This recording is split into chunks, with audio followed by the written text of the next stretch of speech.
Hey everyone, and welcome back to my channel. It's Alex here. So the first topic we're going to discuss is going to be something that I heard a lot about while at work, but also through my studies over the past couple years. There's a big movement in a direction of self-help and taking care of yourself and going out of, your comfort zone in terms of talking about your feelings and, men and women included, just right off the bat, that's a huge step in the right direction, I believe. We hear a lot about when people grew up, specifically males, they were told that, talking about your feelings and being expressive and emotive and all that stuff was classified as unmasculine. And kind of looked down upon by a lot of people. And I even remember when I was in middle school, those of us who, weren't afraid of letting our emotions be known were labeled as, gay or whatever.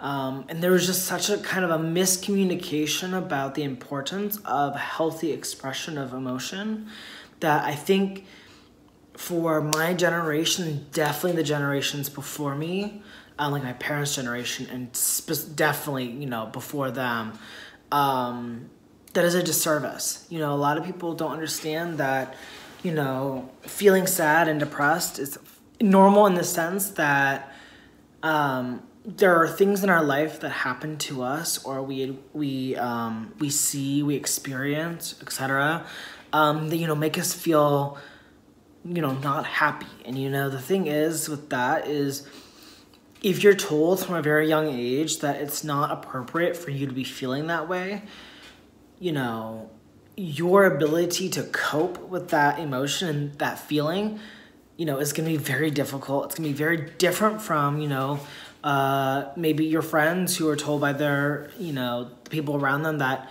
hey, if you're depressed, let's talk about it. Let's figure out, what can we do to help you feel better? So coming from, a background where I was very lucky. I was raised in a family that, if you felt a certain way about something, I was told to talk about it. And that was very different from what I had seen in other people in my life, but I also think what I've heard from other people, around me and that kind of thing. And even culturally, culturally, stereotypically, like my husband is Latino. He kind of likes to tell me that how I raised was very stereotypically white, and he was raised in a very Latino family. So it's a very different, conversation about emotions. And unfortunately,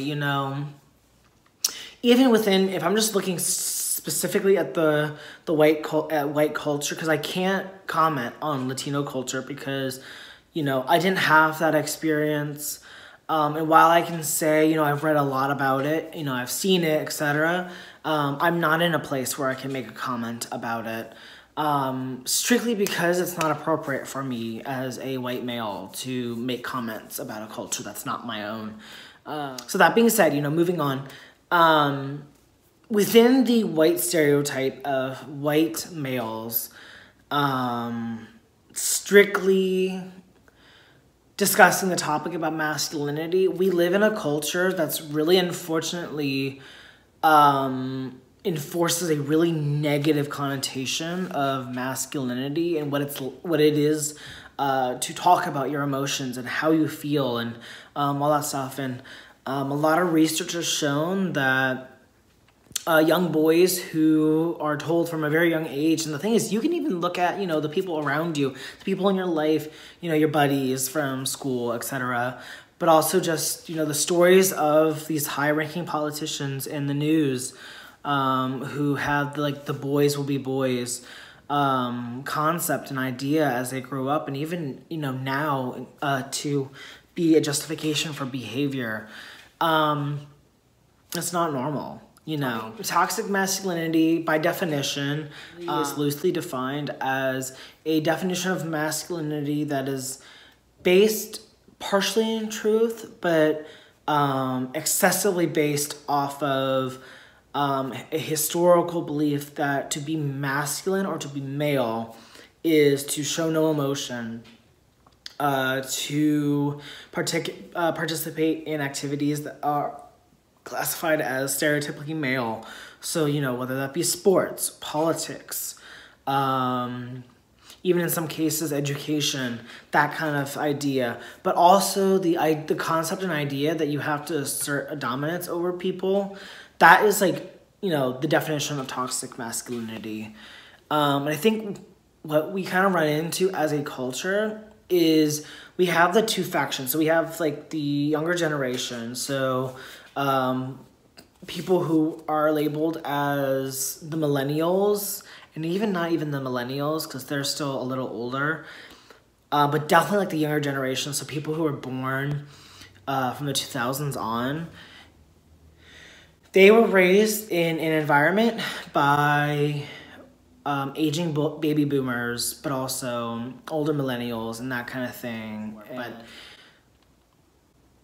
the younger generation's concepts of gender stereotyping is very different from the older generations, like baby boomers.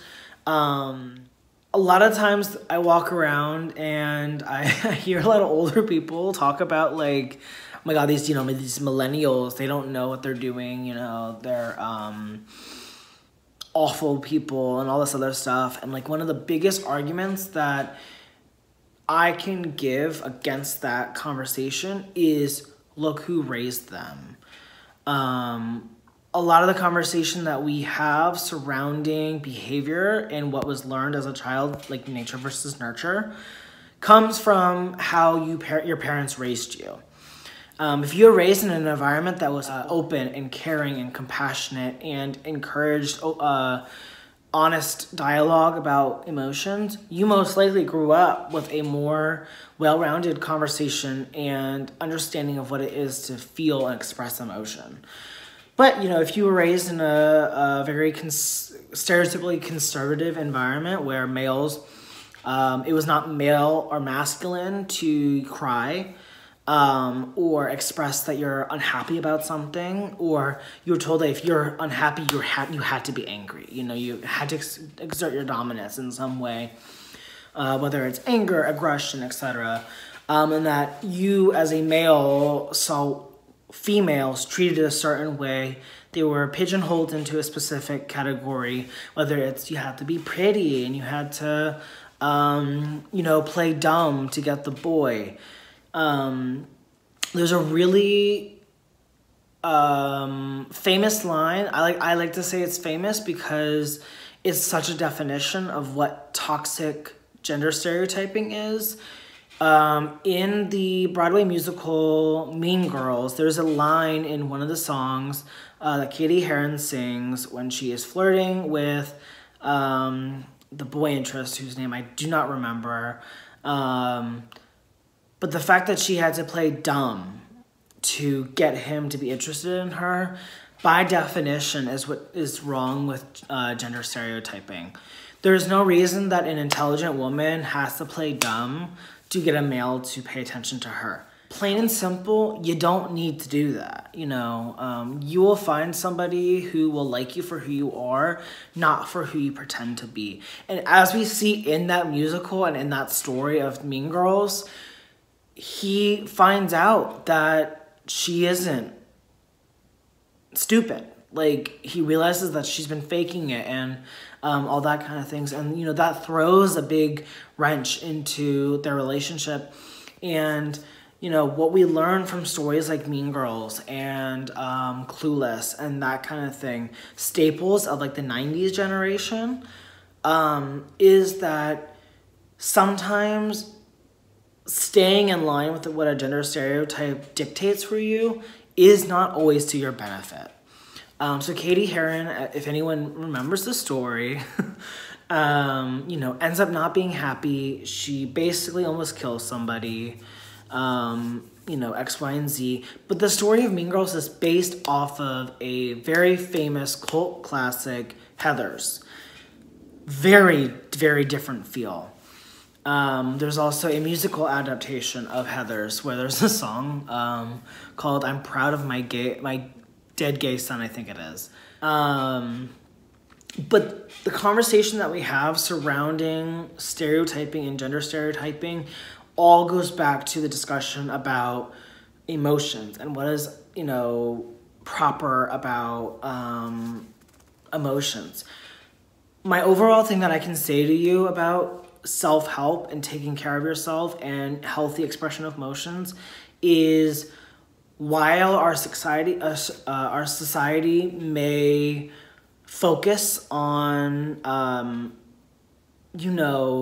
what is stereotypically allowed for men to talk about and what women are allowed to talk about, at the end of the day, if you aren't doing what's good for you, you're not going to feel good. So, if you as a male are feeling certain things and you feel like you can't go to somebody to talk about, find someone else to try and talk to. It doesn't have to be your family. It doesn't have to be your friends. You can go seek a therapist. You can talk to other people. There are people out here and in the society and in our culture who don't follow societal norms, specifically when it comes to talking about mental health and that kind of thing.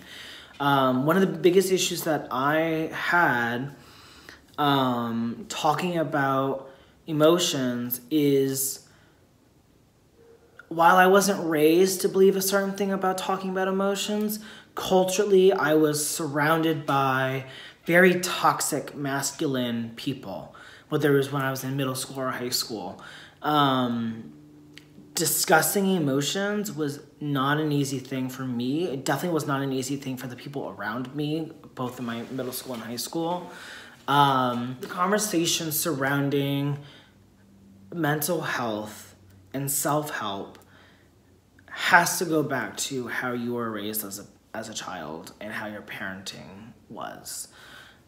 If you were raised in an environment that was conducive to talking about emotions, of course, your understanding and expression of your own emotions is going to be much more, quote unquote, normalized. But if you're raised in a situation that was stereotypical towards men or women, your understanding and expression of your emotions is going to be drastically different. If you were told that boys don't cry, and I heard that a lot in middle school, the administration of the school really emphasized what it meant to be masculine, to their own fault.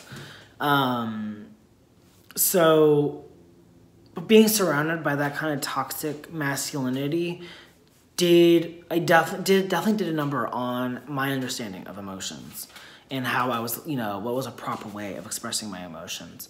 So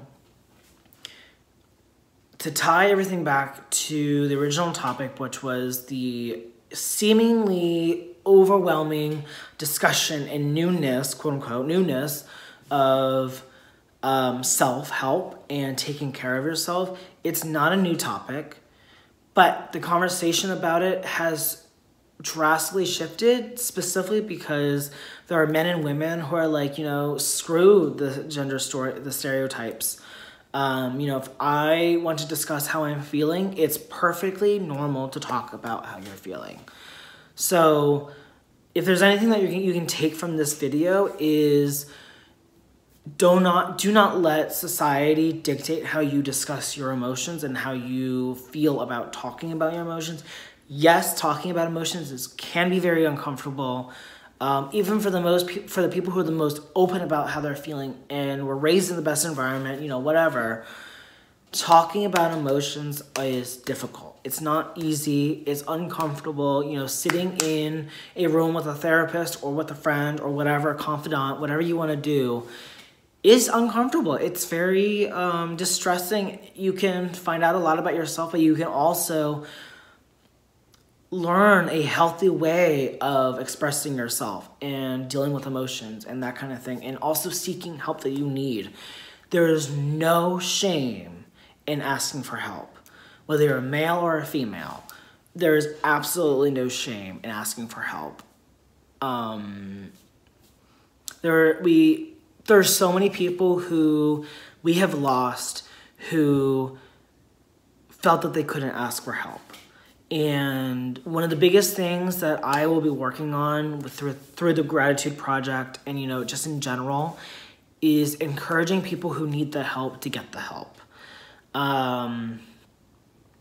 Because at the end of the day, people don't die from suicide. They die from what led up to that. You know, depression, anxiety, mood disorders, eating disorders.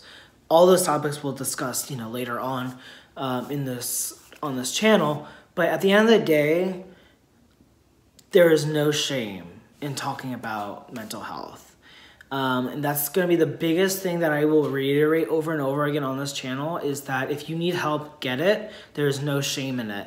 There are phone numbers you can call, all of which will be down below in the section. Phone numbers you can call, people you can talk to. There are literally offices everywhere. There are apps you can download with medical professionals you can talk to. Talk to your friends, talk to your family. At the end of the day, if they are your friends, they will do what's best for you and they will look out for you. Your family will always have your back. While sometimes it's hard to believe that, and you know, sometimes family does not always have your back, there is always going to be somebody in your family, hopefully, who does have your back. Figure out who that person is.